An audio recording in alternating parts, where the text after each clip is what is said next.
In this video, I'm going to show you how I remove and replace the front shocks out of the strut assemblies on this 2007 GMC Sierra Z71.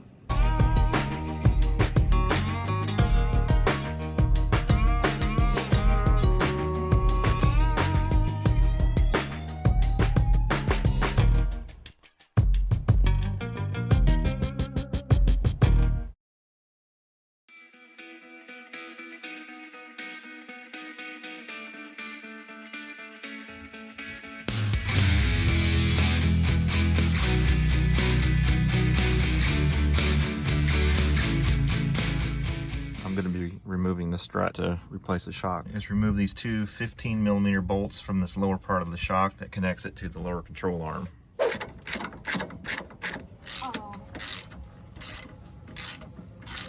Alright, to give myself a little bit of wiggle room to be able to move the lower control arm, I'm going to loosen the bolt on the sway bar end link. I'm not going to take it all the way off, I'm just going to loosen it.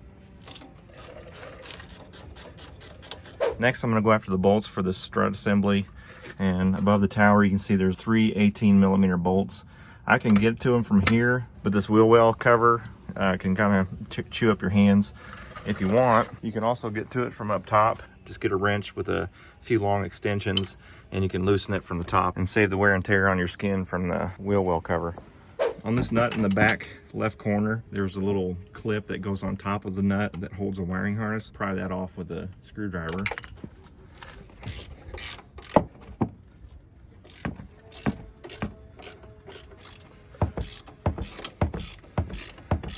I'm going to go ahead and remove two of them and leave one of them just barely on.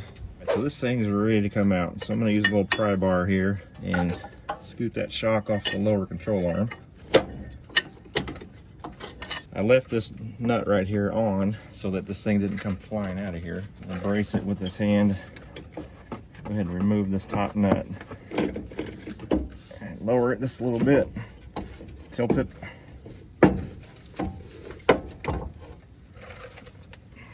So Kitty Cat hides from our dog. Right in there. She's been laying down in the battery tray. I'm gonna start charging you rent, boy. All right, so the nut that's on top of the shock is really rusted badly. I have soaked this thing overnight. So I'm gonna spend some time cleaning this nut off so I can get my socket on it and keep squirting penetrating oil on it, and removing the shock hopefully will be relatively non-eventful. So I'm renting this MacPherson Strut spring compressor, part number 57036. This is a rental tool that cost me like 56 bucks. So whenever I return this, assuming it's not damaged, I'll get my 56 bucks back. So this rental tool thing is a pretty nice little opportunity to be able to use some very specific tools that you wouldn't need on a regular basis. This is the tool itself. There are two of them just like this in the package. So I'll show you how this works.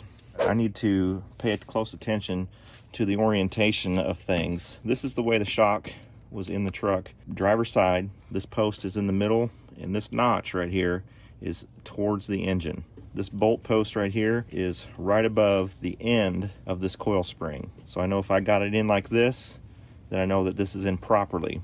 And the way that these flanges are designed, they're in a downward angle towards the outside of the vehicle. So the tool's got these grooves in it to be able to hold on to the springs.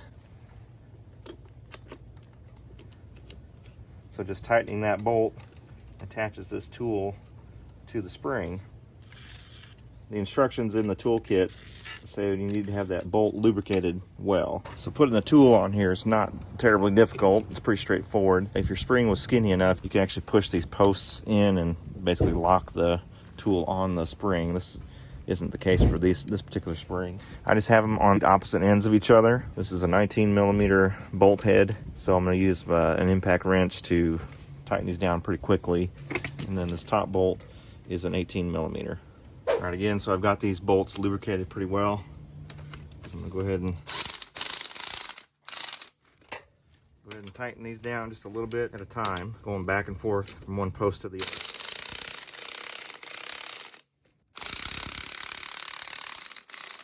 So it goes without saying that this is fairly dangerous since this spring is under tension. So we got quite a bit of tension off of the cap and the base. So I'm ready to loosen this 18mm bolt on the shaft of this shock. So as rusty as this nut is right here on this post, it's going to be impossible to loosen this nut just by putting an impact wrench on it and trying to spin it off. The post of this shock needs to hold still while we try to break that nut loose. I'm going to take these vice grip wrenches, find the post of the shock right there, and grab onto that thing.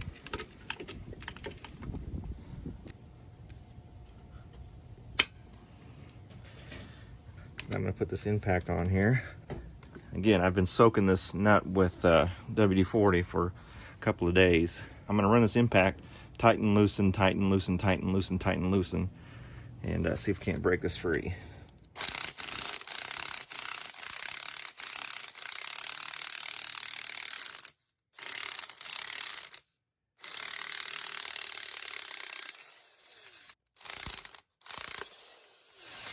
Okay, not too bad. Could have been a lot worse.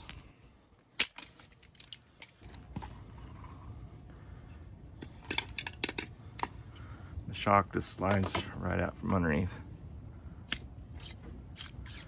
Yeah, that shock's pretty toast. It's not supposed to move in and out that easy. So the new shock we're going to run with is by KYB. It's Monomax Performance Gas Shock, part number 564004. I don't remember what I paid for that, but it's right here. A new shock, plus some new hardware and a sticker. I do need to remove this plastic piece right here and swap that over to the new shock. Before I do that though, I'm going to clean it up. Slide that seat on there, and there's an indentation right here where the end of the coil spring hits, so I'm going to try to line that back up. So again, I know this is the part of the strut that faces outward away from the truck because the end of the coil spring is right there, and that post for the bolt is going to be going right there. So when I put this in, I want, again, the slope of the flanges on this shock to be pointing downward away from the truck. Slide that up there into the boot. Rotate this to line up with the end of the coil spring. There we go. And feel that the indentation is right there. Stuff that in. And this little tab goes towards the motor. Underneath the cap there are these indentions. That's where these bolt heads slide down into. So they give you a new nut for the top. So we'll go ahead and get that started. And so I'll just tighten this nut down until it bottoms to the end of the threads on the post of this shock. So this locking nut is a 14mm, unlike the 18 that I just took off.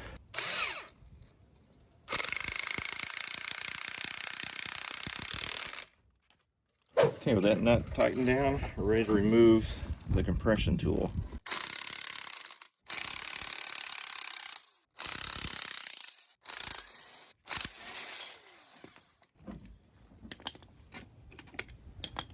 Alright, so that's all there is to it to replace a shock. Tricky part will be to get the nut off without spinning the shaft of the shock itself, especially if everything's rusted, so that could be a real point of contention for this job.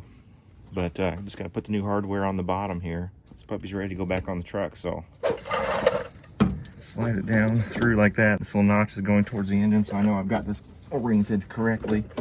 Slide this up. I'm going to go ahead and finger tighten one little nut on top of this front post so that we can hold that strut in place. So this is where loosening the sway bar end link comes into play. I can push down on the suspension a little bit. So I'm going to use the hardware included in the new kit. Slide that over these bolt holes. Alright, so now I'm going to take these two 15mm bolts and start threading them. Finger tighten these, and then we'll put the other two nuts on top of the strut tower. These ratcheting wrenches are so handy. It's true. Again, these are 18mm bolts. All right, so everything's all buttoned up. The upper and lower bolts are torqued to 37 foot-pounds on the strut. I've tightened down the end link on the sway bar, and forgot the little cap for the wiring harness.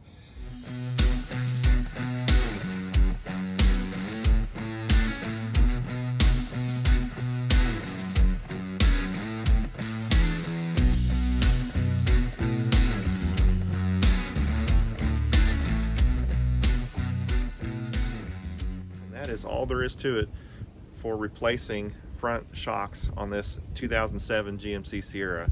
So I'm not gonna lie, this can be a pretty tricky job if you don't have the proper tools to do it.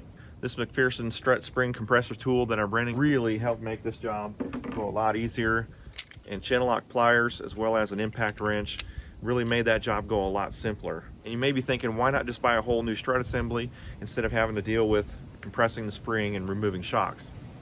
More power to you, but you do pay more money for the whole strut assembly, and that money spent may be well worth it to you, so you don't have to worry about extra time or effort in replacing the shock. So in this case, the owner of the truck really just wanted to save money. The coil springs on this truck were perfectly fine, so just replacing the shock really was a money-saving way of fixing the front end of this thing, because the shocks were absolutely shot. And it gave me the opportunity to get some experience on compressing a spring and replacing the shock so that I can bring this video to you guys. Well, that's going to do it for today's video. If you found this video helpful, go ahead and give it a thumbs up. Check out my channel. I've got hundreds of videos on repairs, product reviews, and some fun. And if it earns your subscription, I would gladly appreciate you subscribing to the channel.